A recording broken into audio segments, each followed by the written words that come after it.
Buenos días, profesor. Mi compañera Nicole Barrera y yo, Carol Bulla, en la siguiente presentación trataremos el tema de la compensación como uno de los modos de extinguir obligaciones. Las obligaciones, como lo establece en el artículo 1494 del Código Civil, nacen como consecuencia de las fuentes de las obligaciones, las cuales pueden tener su origen en un acto jurídico, un hecho jurídico, por disposición de la ley o por el principio de requisimiento sin justa causa. Sin embargo, así como nacen al mundo jurídico por diferentes fuentes, también se extingue de diferentes modos. Esto alude a la frase todo lo que nace tiene que morir. Según el artículo 1625 del Código Civil, explica que toda obligación puede extinguirse por una convención en que las partes interesadas, siendo capaces de disponer libremente de lo suyo, consientan en darla por nulo. Además, prevé otros modos de extinguir las obligaciones, como el pago efectivo, la novación, la transacción, la remisión y la compensación, que es el tema que trataremos más adelante, entre otros modos. Una de las formas de extinguir las obligaciones anteriormente mencionadas es la compensación, la cual se efectúa cuando dos sujetos son deudores y acreedores recíprocamente. Así se expresa en el artículo 1714 del Código Civil, al exponer que concurre la compensación cuando dos personas son deudoras una de otra. Se opera entre ellas una compensación que extingue ambas obligaciones, del modo y en los casos que van a explicarse. Por ejemplo, si A debe a B 1.000 pesos y por alguna circunstancia B termina debiendo a A la misma cantidad, entonces, con miras a evitar un doble pago que posiblemente implicaría gastos inútiles para ambas partes, la deuda se compensa extinguiéndose de esta manera la obligación. Para que la compensación pueda efectuarse, las obligaciones deben reunir los siguientes requisitos, que están estipulados en los artículos 17, 16 y subsiguientes del Código Civil. En primer lugar, las obligaciones deben ser fungibles o de género, es decir, que el objeto de la prestación debe ser reemplazado por otro, o cuando el objeto es indeterminado de una clase o género determinado respectivamente. Se excluye de la compensación legal las obligaciones de cuerpo cierto, ya que uno de sus efectos es que el acreedor no puede ser obligado a recibir otra cosa, aun sea de mayor valor que la pactada. Asimismo, ha dicho la doctrina que solo puede ser compensada las obligaciones de dar o entregar, ya que de la exigencia hecha por el primer numeral del artículo se deduce que la compensación legal no es coherente con el régimen de las obligaciones de hacer o no hacer. También cabe advertir que en procesos de insolvencia tampoco opera la compensación. Las obligaciones deben ser líquidas, es decir, deben ser susceptibles de ser evaluadas en dinero, ya sea porque están representadas en una cifra específica o porque están contenidas en una ecuación que permite calcular el monto al que ascienden. Por lo tanto, no será compensable la deuda que no pueda establecerse en una cantidad numérica precisa en un tiempo determinado. También, las obligaciones deben ser actualmente exigibles. Según el artículo 422 del Código General del Proceso, es exigible una obligación cuando a la vez es cierta, es decir, que respecto a ella no cabe duda alguna o no existe ambigüedad. Además de esto, la obligación debe ser pura y simple, puesto que si está sometida a condición suspensiva, aún no ha nacido a la vida jurídica y por lo tanto mucho menos es exigible.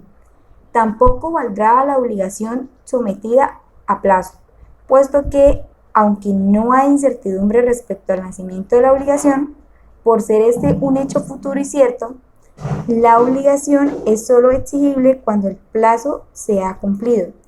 Si se trata de condición resolutoria o plazo extintivo, sí puede efectuarse la compensación, pues estos no afectan la exigibilidad o nacimiento de la obligación, solo su extinción. Si acaece la condición resolutoria, la cual opera retroactivamente, dejando a las partes como si nunca hubiesen contratado, Por ende, la compensación quedará extinguida y se entenderá que nunca fue realizada. En cuanto al plazo extintivo, que solo produce efectos futuros, a pesar del acaecimiento de la fecha pactada, la compensación permanecerá intacta. Además, las dos partes deben ser recíprocamente deudoras. Esto quiere decir que debe existir dos o más obligaciones, que la titularidad de ambas deudas recaiga sobre los mismos sujetos, los cuales son acreedor y deudor por derecho propio, lo cual excluye la aplicación de la figura terceros, y que la reciprocidad en el obligado al pago de una deuda es al mismo tiempo el acreedor al cumplimiento de la otra obligación, siendo ambas independientes, que sobre ninguna de ellas haya retención o contienda promovida por terceras personas y notificada oportunamente al deudor, y pues que ambas deudas puedan ser pagadas en el mismo lugar. Por ende, no procede la compensación sin perjuicio de las exclusiones anteriormente mencionadas cuando la compensación se haga en perjuicio de terceros. Es decir, que el deudor principal intenta oponer a su acreedor lo que éste le debe al fiador. El segundo caso podría ser que el deudor intenta oponer a su acreedor pupilo lo que el tutor o curador de éste le debe al mismo.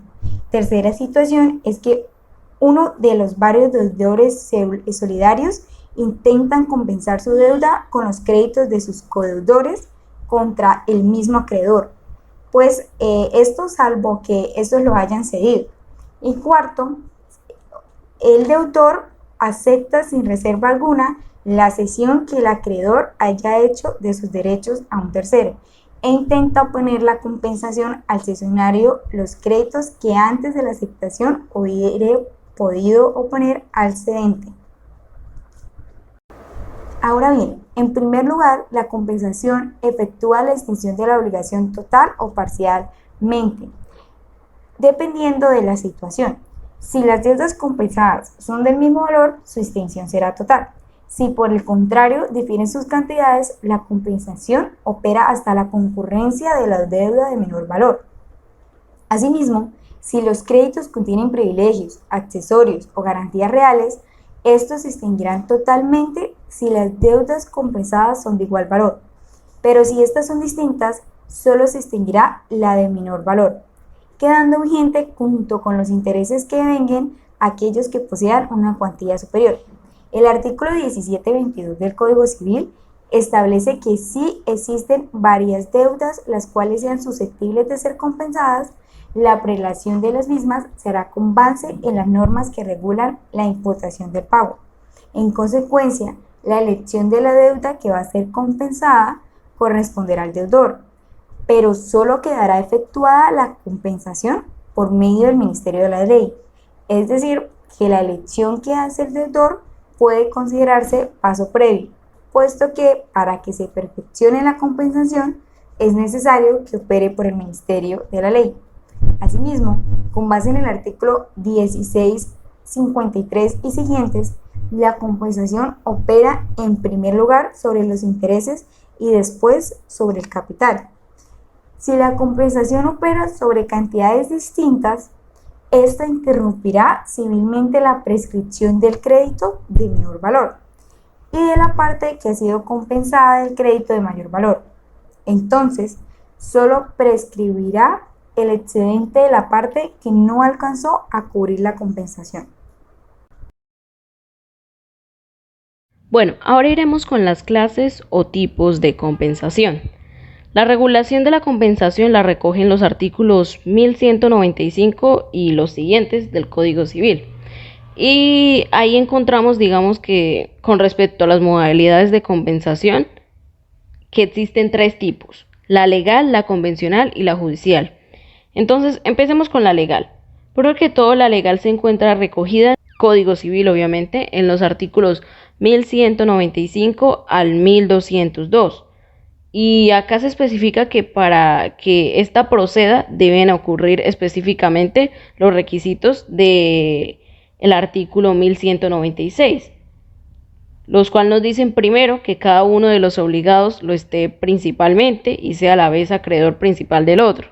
Segundo, que ambas deudas consisten en una cantidad de dinero o siendo fungibles las cosas sean de la misma especie y también de la misma calidad si ésta se hubiese designado. Tercero, que las deudas estén vencidas. Cuarto, sean líquidas y exigibles. Quinto, sobre ninguna de ellas haya retención o contienda promovida por terceras personas y notificada oportunamente al deudor. Es decir, se exige por tanto una dualidad de títulos, cantidad determinada, vencida, líquida y exigible. Y obviamente que no pese sobre ella una retención judicial que impida liberar ese pago. Sin embargo, también debemos tener presente que existen presupuestos en los que incluso cumpliéndose los requisitos anteriores no cabe en definitiva la compensación. Y nos referimos a aquellos en los que las partes contractualmente lo hayan excluido, porque primacía del principio de autonomía de la voluntad privada, que se encuentra consagrado en el artículo 1255 del Código Civil, y por otro lado aquellos prohibidos por la ley que se encuentran reflejados en el artículo 1200 del Código Civil, que se resumen básicamente a, primero, el depositario no puede compensar la pérdida de la cosa depositada con otra que el depositante tenga contra él. Segundo, tampoco podrá oponerse al acreedor la compensación de alimentos debidos por título gratuito. Y por último, por disposición del artículo 605 de la LEC, no podrán compensarse la parte de los créditos que sean inembargables, o sea, aquellos que sean imprescindibles para el sustento del deudor. Como ya lo dijimos, las obligaciones deben ser exigibles. Esto también según el artículo 488 del Código de Procedimiento Civil y 422 del Código General del Proceso. Pero, ¿a qué se refiere esta exigibilidad? Es exigible una obligación cuando respecto a ella no cabe duda alguna o no existe ambigüedad. Además de esto, la obligación tiene que ser pura y simple, puesto que si está sometida a una condición suspensiva, eso significa que aún no ha nacido la vida jurídica y por lo tanto mucho menos sería exigible. También existen otras series de restricciones en materia de compensación legal. Una de ellas, o la más importante, es necesario que por medio de este tipo de compensación no se vean perjudicados derechos de terceros, porque así es como lo consagra el artículo 1720 del Código Civil. En adición a ello, el 721 nos dice que no podrá oponerse la compensación a la demanda de restitución de una cosa, de la cual ha sido injustamente despojado su dueño. Eso entre otros. Seguimos con la compensación convencional. Esta es una de las más simples, es aquella que nace simplemente, valga la redundancia, por la voluntad de las partes sin que operen los requisitos exigidos por la ley anteriormente mencionados. Aquí se debe señalar que las partes, por virtud de la autonomía privada que la normatividad les otorga, pueden omitir cualquiera de las exigencias que la ley consagra, flexibles, líquidas y de género, y proceder simplemente a realizar la compensación, de tal modo que si, por ejemplo, una obligación está sometida a condición suspensiva o no puede actualmente apreciar su monto, las partes perfectamente podrían compensar sus deudas si así lo desean, incluyendo si prefieren un bien de cuerpo cierto. En realidad nos damos cuenta que el orden público es el único límite a la autonomía privada de las partes que anhelan compensar sus deudas y que se restringe para el caso, por ejemplo, de la inembargabilidad o el concurso de acreedores. Y finalmente tenemos ya la compensación judicial.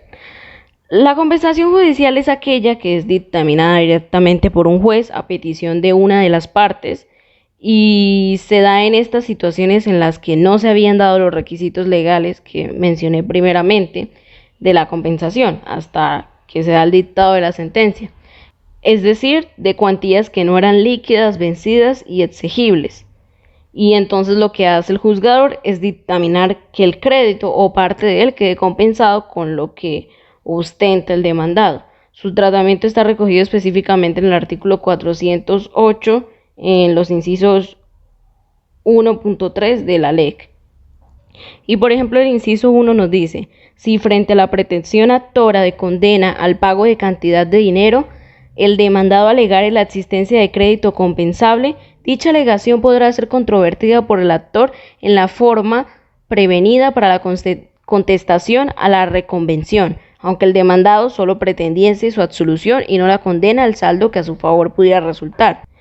Asimismo, el 3 nos dice: la sentencia que en definitivamente se dicte habrá de resolverse sobre los puntos a los que se refieren los apartados anteriores de este artículo, y los pronunciamientos que la sentencia contenga sobre dichos puntos tendrán fuerza de cosa juzgada.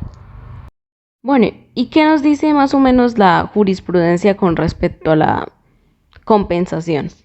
En esta sentencia se dan varias nociones claras.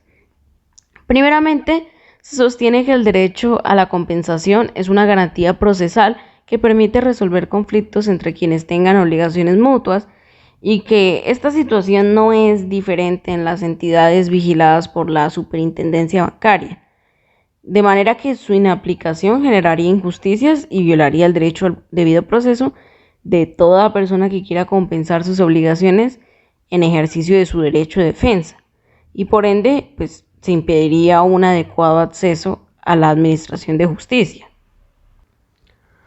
Otra noción importante que nos da en este caso la sentencia C-429 del 2000 es que, cito textualmente: los requisitos de exigibilidad y liquidez no se pueden concretar antes del proceso liquidatorio, pues si no se sabe a ciencia cierta si en realidad existe la creencia y su valor, ¿cómo puede anticiparse a llevar a cabo una compensación?